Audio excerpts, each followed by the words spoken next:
Good morning, you're watching Businessworld Live. I'm Danny Laurel. And I'm Jess De Los Santos. Here are the biggest stories to kickstart this trading day, Wednesday. Despite the threats arising from COVID-19 variants, the government hopes to approve at least 1 trillion pesos in investment pledges this year. The Bangko Sentral is further extending relief measures for banks to help sustain lending recovery and support an economy that is on the mend. The government will soon roll out COVID-19 vaccines in select pharmacies. And the International Labor Organization projects unemployment to rise by up to 10% this year. We begin our broadcast with the Board of Investments looking to approve 1 trillion pesos worth of investment pledges this year. The goal for 2022 is higher by half than the 655 billion pesos in investment approvals last year. Now, Trade Chief Ramon Lopez is confident that the board will meet its target this year, despite the threats arising from COVID-19 variants. Lopez said the recently signed Retail Trade Liberalization Act, as well as the proposed measures tweaking the Foreign Investments Act and Public Service, will help the government achieve its investment goal this 2022. Now, data from the Bangko Sentral showed that FDI net inflows rose 48% year on year to $8.1 billion in the 10 months to October. Lopez said this figure is consistent with a surge in investment pledges recorded by the BOI in 2021. The BOI said last year's investment leads could still materialize by the second or third quarter of 2022, including a telco project worth 155 billion pesos that is now up for approval by the Fiscal Incentives Review Board.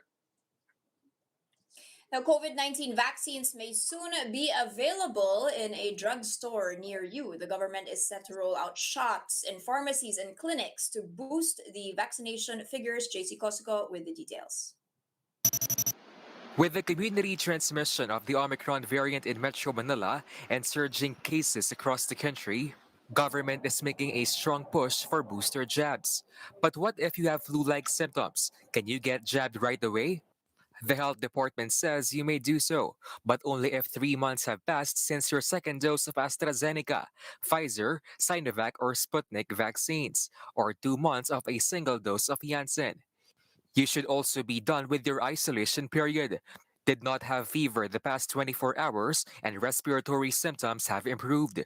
Studies say if a person receives AstraZeneca shots as primary dose and as booster, it would not only generate a good antibody response, but also a person's T-cell response. We call the T cells our soldiers, our effector cells. Then the more T cells you have, the more chances na you can fight off the virus within your body and you will not get severe infection.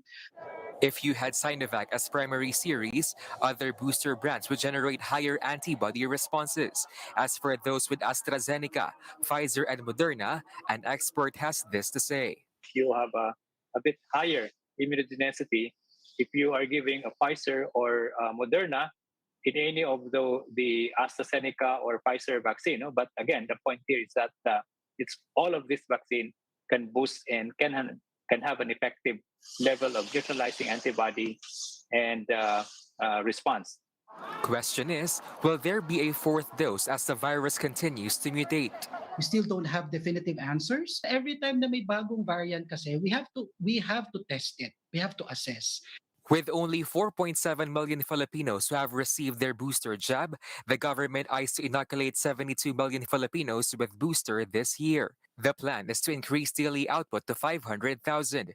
To do this, select pharmacies in NCR will roll out shots beginning January 20. Around 3,500 booster doses will be initially rolled out for the first 7 drugstores, but this will be further expanded after the pilot run. Ito ay partnership sa mga botika at private health companies para lalong mas maging accessible sa publiko ang ating mga bakuna. The Res Bakuna sa Botica will then be expanded nationwide. For News 5, JC Cosico, we are One News. Health Secretary Francisco Duque says there has been a slowdown in the spread of COVID-19 in the recent days. But he says the country remains at critical risk due to the Omicron-driven surge. The country's 2 week growth rate reached 1,805%, while cases remain under 30,000 on Tuesday. Meanwhile, Octa says COVID-19 cases in Metro Manila, Rizal, Cavite, and Bulacan may now be peaking. But Professor Guido David clarified that this can only be confirmed if the downtrend continues for the next 2 weeks. Nag-umpisa na ho mag-plateau, Mr. President. But we still don't know kung sisipa pa ba ito muli or patuloy na mag-plateau. Tapos hopefully bababa siya. Yes, sir.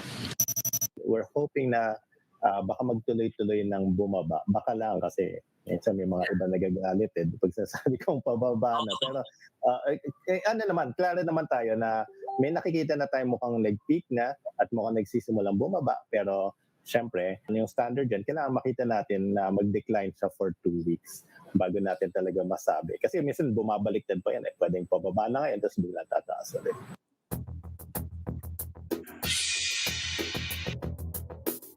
All right, Dan, at least hearing from the perspective of the health department, cases in the Philippines are already plateauing. Is this the case globally as well? Is the end in sight already?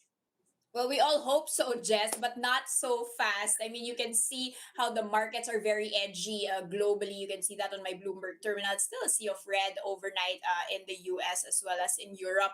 There are several studies, that are coming out right now. There's a study in South Africa saying that the Omicron variant could help cut the future severity of the virus. But then you've got the WHO saying that we still need to reduce transmission and that Omicron won't be the last variant. And there are different stages all over the world. A sort of lockdown happening in Tokyo, but over in New York, the wave is slowing. The cases and hospitalizations have dropped dramatically from a peak that they had in early January. So sana tayo na rin sometime soon, right? So take a look at our index here. We're down close to 1% after having already, jumped quite dramatically yesterday, actually, after those comments from Health Secretary Duque. We were, in fact, the biggest gainer in Asia yesterday. We were up already by 3.1% year to date.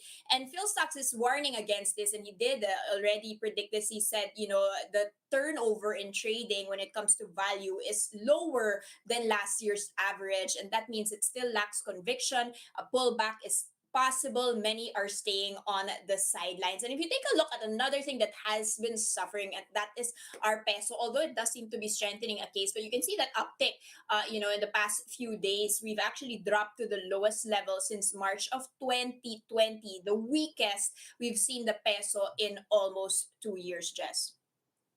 Well, Dan, despite all the chaos in the world, still a number of companies striving to at least make things look like it's business as usual. But there are those as well which are at least eyeing growth. What are the stocks we have to keep an eye on today?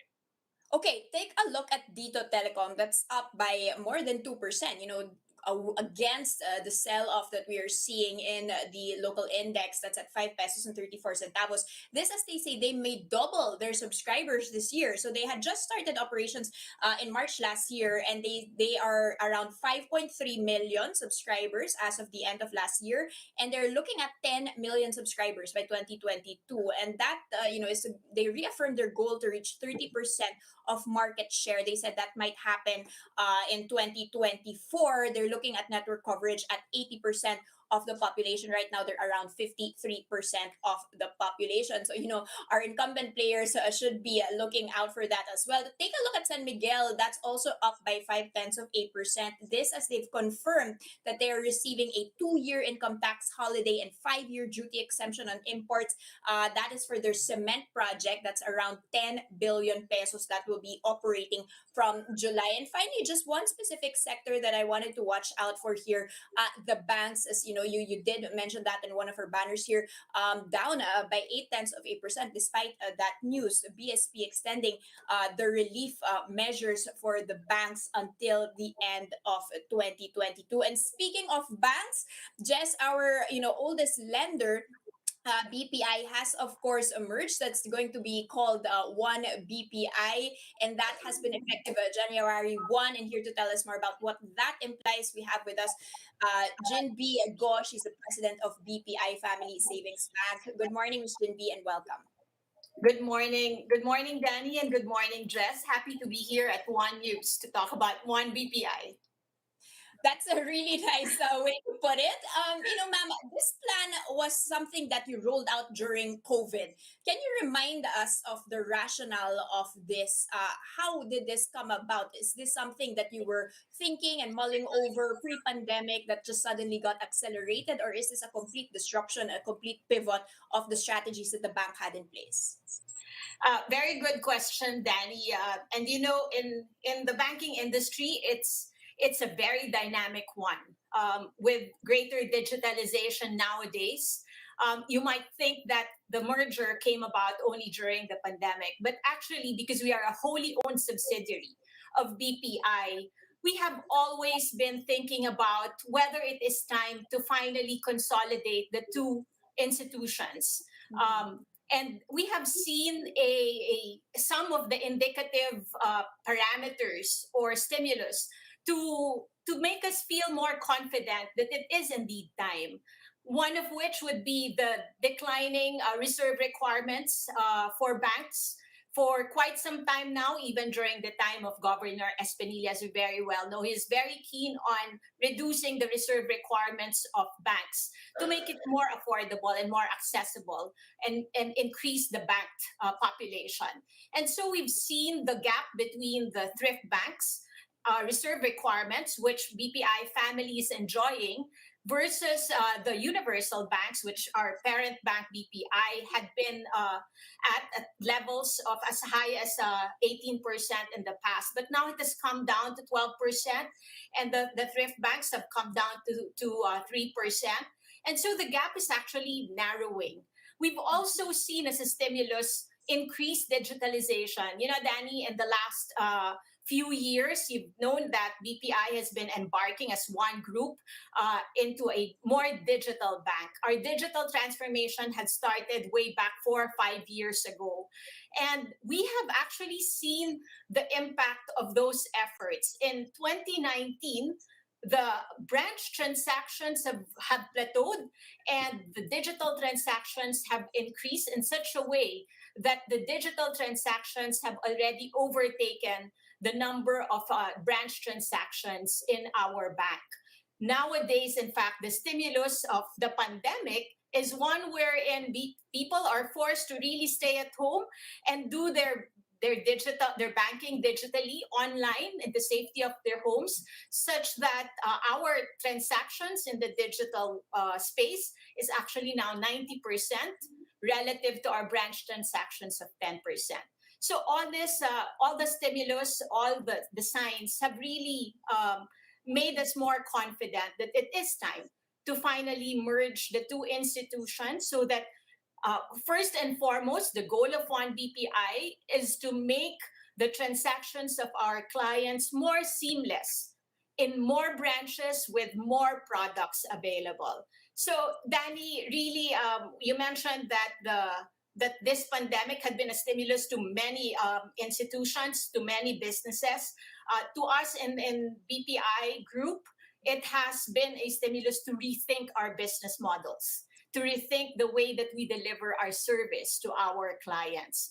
So we have finally obtained the approvals, all the necessary regulatory approvals. Effective January 1 of this year, we are now One BPI. Now, you might ask what this means for our clients, as you had mentioned. Because it has taken effect January 1, it means that we can now be more aggressive in terms of really migrating, integrating, and transitioning into becoming One BPI. We see that there will be a 1-year transition period, which I will call as migration, integration, transition period, MIT period, wherein the 1.2 million clients of BPI Family Savings Bank will be migrated into the BPI system. Similarly, all the products and services that we offer uniquely in BPI Family Banks, such as the auto loans and housing loans and kanegosyo loans, will be migrated into the BPI system. more importantly, the 162 branches of BPI Family Savings Bank, we will also make sure that we will expedite but carefully integrate into the BPI system. That means you will have to do it in tranches because the overarching goal of the merger transition period is minimal disruption in our operations and minimal inconvenience to our clients. So, Danny, still a lot of work ahead of us in integrating, but we promise our clients that we will communicate to them regularly and we will make it as inconvenient, as effortless as possible. Okay, Ms. Jean, the good thing that you mentioned about your clients here and how that full migration is going to happen. But give us the details really on what changes should your clients expect? Where are they going to transact? What's going to happen to your branches? Where will they go? At the same time, in terms of terms and conditions, will there be changes as well, especially when it comes to their rights? Thank you, Jess. To your last question, no changes to their rights. We are a wholly owned subsidiary of BPI, and BPI will honor all the terms and conditions that we had entered into, even under BPI Family Savings Bank. In terms of our branches, as also earlier mentioned, we will make sure that we will do this in tranches so that our clients will not be inconvenienced and that we are able to carefully learn from each and every tranche of conversion that we do, and all our resources will be devoted in very focused conversion of specific branches at any point in time. So we will make sure to communicate if it's their time, if it's their branch's time to be migrating or converting. We will inform them way ahead of time so that they can be prepared to do that. Now, the other question that you have is, what does this mean? Really minimal inconvenience to our clients. There will, however, be branches of Family Bank that will be consolidated into a BPI branch, which means that their account numbers will change. There will be some branches that will just be converted in terms of signage and system. Their account numbers will not change. But for those clients who will have a change in account numbers, rest assured that we will inform them of their new account numbers. And my recommendation, and hopefully our clients are already on online banking, have already enrolled in online banking, is to continue to check their online accounts so that they are abreast of the changes in the merger, in One BPI merger, and they would know what their new account numbers will be. Otherwise, everything else will remain the same until such time that we convert all the branches. But Jinbi, do other clients as well have an option if they do really want to transition from a family savings bank account to a BPI account? During the merger, during the time that we are converting branches, they may of course want to open a BPI account, right? And that is certainly very much welcome. Similarly, if they want to open an account in a BPI Family Savings Bank, the best way to really open accounts now is digitally.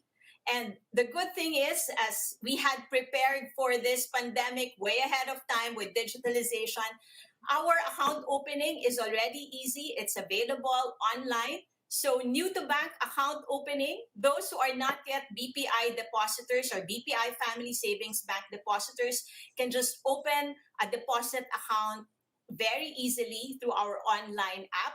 Similarly, our existing clients can open another deposit account very easily, conveniently from the app of BPI. Ma'am, let's talk about, BPI, of course, is a listed company, and shareholders are watching how this might impact the company in general. How would this create synergies? You already mentioned, digitalization. There might be a lot of investments also in this digitalization push. Will the benefits outweigh all the costs of restructuring, reorganization? When you're talking about it's quite a big operation here. Well, definitely. We will not go ahead with this merger, Danny, and we can assure our investors without the approval of our shareholders and our investors. So we have done that, and they have seen the value, Danny, in this merger.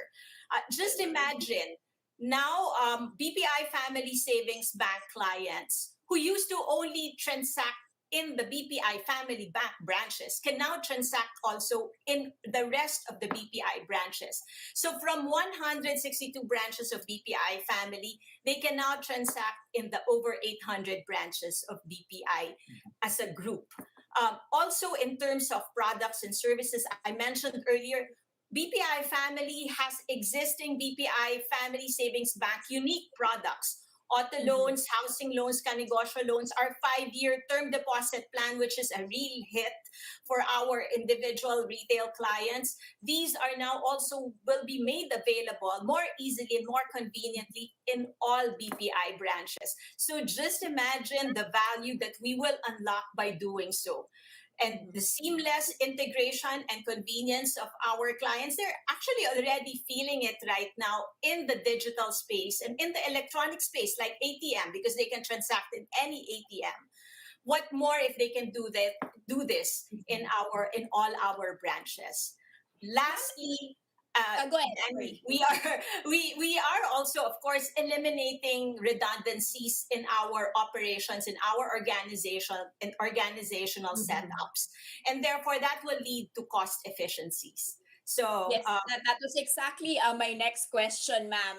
So, do you have a projection of the bottom line savings, perhaps a percentage of how this might improve the bottom line of the bank in general, and at the same time, how are will there be layoffs for employees? How are you going to handle this, especially during these times?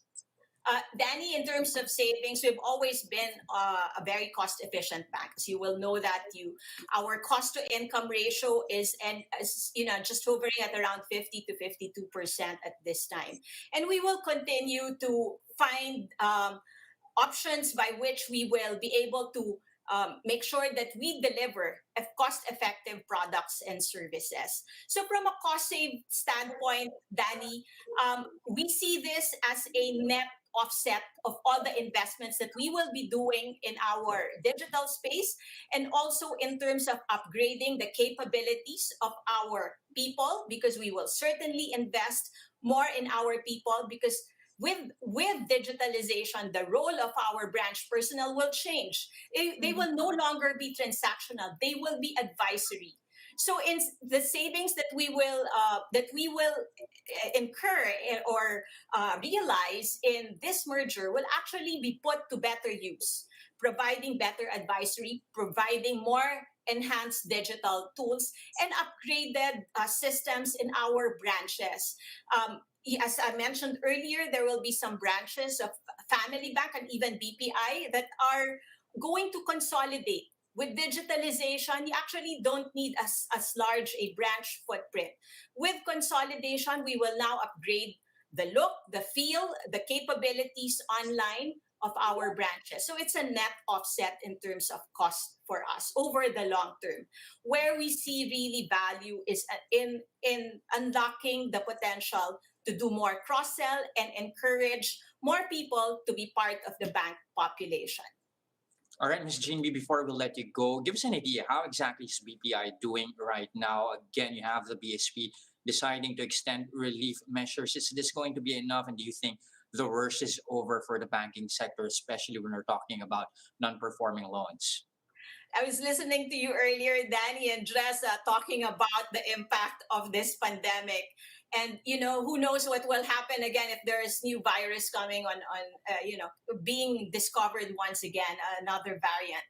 And that's also how we are as a bank looking at this. We are hopeful, we are optimistic that we have actually seen the end of the pandemic and moving into the endemic, in which case we should expect that our delinquency, our asset qualities will improve. With greater mobility, we will be able to realize more opportunities to offer our products and services to clients, and there will be more consumer spending that will be good for the economy. So just like you, we are very hopeful and very optimistic. And also, but at the same time, we know that as BPI, we are very prudent in the way that we manage our operations. And therefore, we are also guarded in our operations and always ready.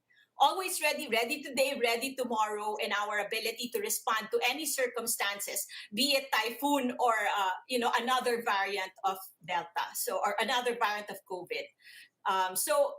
Just to in we are hopeful. We are definitely expecting better times, but we are also being more guarded. And on that note, our NPLs, as asset quality, our NPLs, we expect that to hopefully reach the peak already this year.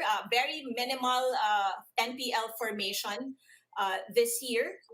Although there will be slight uptick because of there are still certain industries that may be recovering at a later time, but minimal. It's already on a downtrend. Our NPL ratios have actually been on a downtrend since late last year.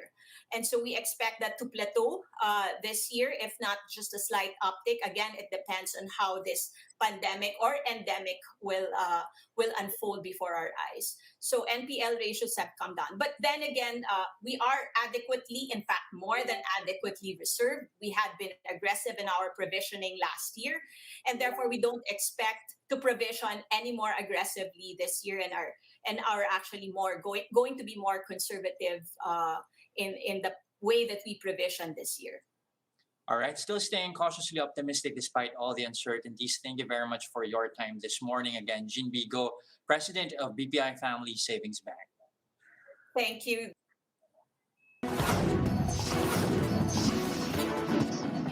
Now, here are the other headlines we're keeping our eyes on. The NGCP expects power supply to be thin during the dry season that's due to increased demand. The grid operator said thin operating margins, which is used to manage and balance the grid, is anticipated in Luzon from April to June. That's due to increased demand during the dry season. This means that unplanned power outages could possibly affect the 2022 elections. The Energy Department predicts a total peak demand of nearly 12,400 megawatts for Luzon to occur in the last week of May. This is slightly higher than the actual 2021 peak load of 11,640 megawatts last May 28. Now, to ensure enough supply, the NGCP said no maintenance shutdowns will be scheduled during the summer months. Now, the Agriculture Department has authorized imports of 60,000 metric tons of frozen small pelagic fish in the first quarter. This is to augment the supply in the areas hit by Typhoon Odette.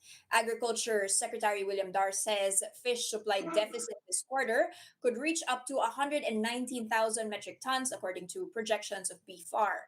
The DA says Odette's damage to the fisheries sector was estimated at 3.97 billion pesos. That's almost 30% of total agricultural losses. Secretary Dar cited inflation, logistics problems, and high prices as the other reasons for the need to import. The Transport Department and a contractor for China have signed a contract for the first package of the PNR South Long Haul project. The 141.8 billion peso railway is one of the flagship projects under the President's Build program. It is so far the highest funded government-to-government project between the Philippines and China. The DOTR earlier said that only the joint venture of China Railway Group, China Railway Number 3 Engineering, and China Railway Engineering Consulting had qualified out of the project's 3 bidders. The contract covers the first package of the PNR South Long Haul Project, or PNR Bicol, from Banlic in Calamba, Laguna to Daraga, Albay. The International Labor Organization projects the country's unemployment numbers to hit 1.1 million this year. That's about 10% higher than the pre-pandemic levels. However, the group warns that the health crisis's impact to employment is much larger than what unemployment data shows. Khalid Hassan, the director of the ILO Philippine Country Office, notes the pandemic triggered a large exit from the labor force, which does not count as unemployed. For now, the ILO expects people to slowly return to the workforce as labor force figures are seen gradually increasing from last year to 2023. Hassan also adds that the rate at which workers exit the labor force may be diminishing as they become less afraid of the pandemic. Now, coming right up, NEDA is calling on the private sector to increase productivity. That's to help the country attain a higher income status.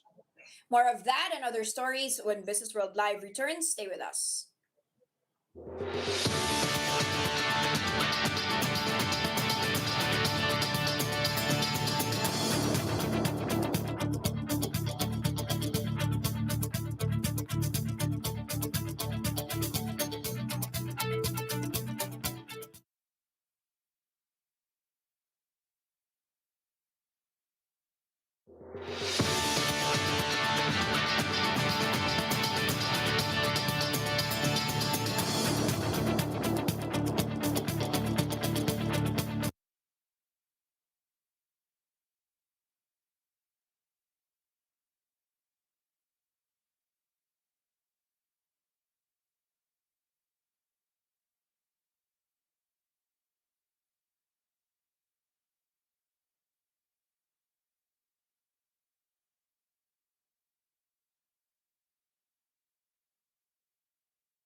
Good morning. You're still watching Business World Live. I'm Jess De Los Santos. And I'm Dani Laurel. The FDA is still accepting applications for DIY COVID 19 test kits for performance validation. But the health department warns home saliva testing might be the least reliable. Mobile journalist Pamela Vasquez with a story. The Philippine Food and Drug Administration now has 11 applications for self-test COVID antigen kits. The FDA received 9 more applications, which were forwarded to the Research Institute for Tropical Medicine for evaluation. Itong 11 na ito ay lahat po ito ay dumaan na po sa FDA at noong January 9 po, 2 application ang na-forward natin sa RITM. January 13, 5 applications po. According to the health department, it takes about 48 hours to finish a performance validation for a specific kit. Kapag po na ipasa na sa RITM ng FDA at pumasa sa performance validation, babalik po sa FDA within 7 to 10 days. Lalabas po ang registration or certification nito mga home-administered test kits. The FDA added it would continue monitoring even after these products become commercially available. In the meantime, the DOH is eyeing voluntary reporting of antigen tests that were done at home for COVID monitoring and management. Sa 24/7 question and answer na pwede namin gawin. Ngayon, yan po ang ina-explore natin na baka pwedeng i-key in ng ating mga citizens yung paggamit nila ng antigen para makita po natin kung ilan naman yung nami-miss out natin into these reported cases natin. Antigen testing has become rampant in households despite the DOH continuous reminder that no self-test kits have been approved yet by the FDA. The DOH added it is also not recommending at-home saliva testing. The saliva specimen that is used, no, especially for antigen test, has the lowest efficacy, yung sensitivity. So siya po yung least reliable. The DOH has yet to release guidelines on the use of self-test COVID kits, but says it's already prepared instructional materials for these. Mobile journalist Pamela Vasquez, We Are One News. NEDA Secretary Carl Chua is encouraging the private sector to increase productivity as the Philippines pursues high-income status. Chua said that in the next 2 years, the country will likely enter the upper middle income status, but he added that if the country just assembles products and does not develop innovative production, then the nation can, quote, hardly become a high-income country. Improving productivity involves enhancing human capital development, health, and education outcomes, as well as governance. The ADB is in the initial stage of analyzing a policy loan program that will help address climate change in the Philippines.